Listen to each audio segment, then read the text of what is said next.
Hello everybody and welcome back to another exciting edition of Boy Curious, the show in which I, Matt the Game Boy, look at bootlegs and oddities for the system.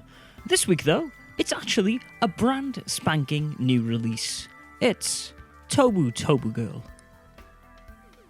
2017 has been a year of deliberation for me when it comes to video games. While I've already fessed up to spending a lot of time with great games from years gone by, it's hard to ignore that this is one of the greatest years for releases in our beloved medium's history.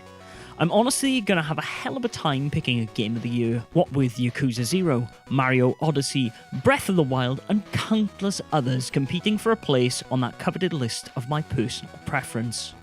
But I have to be frank, there's no way I thought I'd find myself in the wake of this year's smorgasbord of gaming delights, debating where a Game Boy game fitted onto this list. I mean, obviously, it's a rare thing for a Game Boy game to be eligible for a Game of the Year list, as 2001 saw the release of the last official Game Boy game in Imagineer's Shinkaku Atama Omaru Kusuro games. But naturally, the same way 2017 saw XS&K developers making Unholy Night for the SNES, a homebrew community exists for the Game Boy and aims to push the boundaries of what the system is capable of. One such developer, Tangram Games, reached out to me about the physical release of their game Tobu Tobu Girl. I was curious, but my expectations were relatively low. However, upon receiving a copy from them to review, I can honestly say that not only was I incredibly surprised by the game, but it might be amongst one of the best games I've played on the system. High praise, I know, but stay with me here, and I'll tell you why soon enough. Tobu Tobu Girl sees you play as a nameless girl who, while one day walking her cat on a balloon, accidentally lets go of the kiddie and sees you leaping through the air in search of said pusscat. The game has three main stages: planes, clouds and space, showing you just how high your pussycat has flown, as well as a fourth stage called Dream that opens up on completion of the game. Now, I know what you're thinking. This makes the game sound incredibly short, especially when I tell you that each level can be beaten in under a minute. You won't though. At least not at first, because you see, Tobu Tobu Girl is an incredibly challenging game with a pretty high learning curve.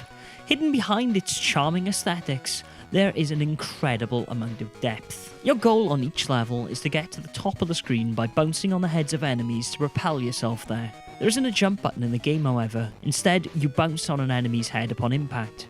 You can use the B button to activate a boost to propel you upwards faster, but your ability to use this boost is metered to ensure you don't just blast upwards indefinitely. Hitting an enemy from below while doing this or jumping will see you instantly die and forces you to restart the level, revealing the game's first little bit of genius: randomly generated stages. With this revelation, I'm hoping the shoe is dropped, that while Tobu Tobu Girl runs on and looks like a Game Boy game of old, do not be fooled. It is actually an incredibly modern game in terms of its design principles. The loop is based around each stage being a run, meaning there's no Mega Man style memorization at play here. You can't just grind your way through the game by memorizing where to shoot off screen and duck to avoid a hit. Oh no, dear viewer, you need to actually get good at the game. You will of course know if this is the kind of thing that you're into, but honestly, and I don't use these comparisons lightly, if you like games like Spelunky or Downwell, you owe it to yourself to check out Tobu Tobu Girl. Its random generation is honestly of that high caliber. You will never feel like the game does you a disservice in the runs it gives you. There are no cheap tricks or terrible spawns. There is nobody to blame but yourself for failure.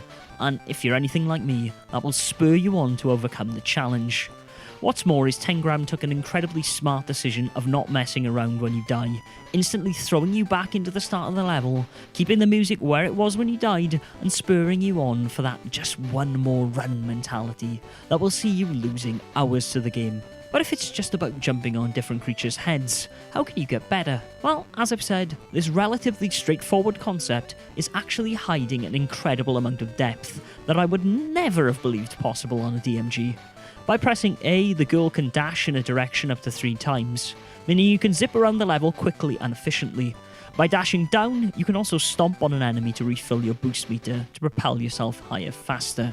In essence, the real trick of mastering this game, in my opinion, is by learning when to dash, stomp, and boost, and getting to that level where you can do this instantly and effectively, just like you'd play a fighting game or a bullet hell shooter at a high level. But speed and the Game Boy don't mix, Matt. Surely this game tears up like crazy and slows down as the levels become more intense. While it's true that there is some ghosting to achieve the speed in which the girl can move, I'm happy to report in like 10 plus hours playing Tobu Tobu Girl, I have not once seen any screen tearing or slowdown. In fact, if I didn't have a cartridge plugged into my system, I wouldn't believe it was possible on the Game Boy. And trust me when I tell you, you'll need to be fast here. As while the girl can certainly move, it's your ability to navigate the skies as fast as possible that will determine if you fail in this game. Not only ensuring that you avoid enemies, but keeping an eye out for the best route to pick up the various clocks floating around the stage. As you've guessed it, you have a limited amount of time to beat each stage, dialing up the pressure to 11. Not only do you need to move with technical precision, you need to do so as fast as possible, while ensuring to pick up the clocks to keep the incredibly masochistic timer at bay. In all honesty, my feelings are still out on how strict the time limit is. It's undeniable that without the fixed time, you would definitely play the game in a more laid-back fashion, probably without even using the boosts and dashes as you slowly bounced up the stage. But especially in the final stage, Dream, I saw myself dying within touching distance of the end goal without even missing a pickup to extend the timer. Something I'm sure gaming sadists out there will love, but may turn some people off if they really can't get to grips with the game's speed. There is also a ranking at the end of each level, which will calculate a score based on your time and the amount of enemies stomped, but even after clearing most of the game, I still can't get higher than a C on the plain stage. So, if you're a savant who's getting A grades, good for you. But for the rest of us, I think the sense of satisfaction gained by simply clearing a level is enough to go off of. Though, I can honestly see myself sinking a lot more time into this game in the years to come, trying to chase a better score.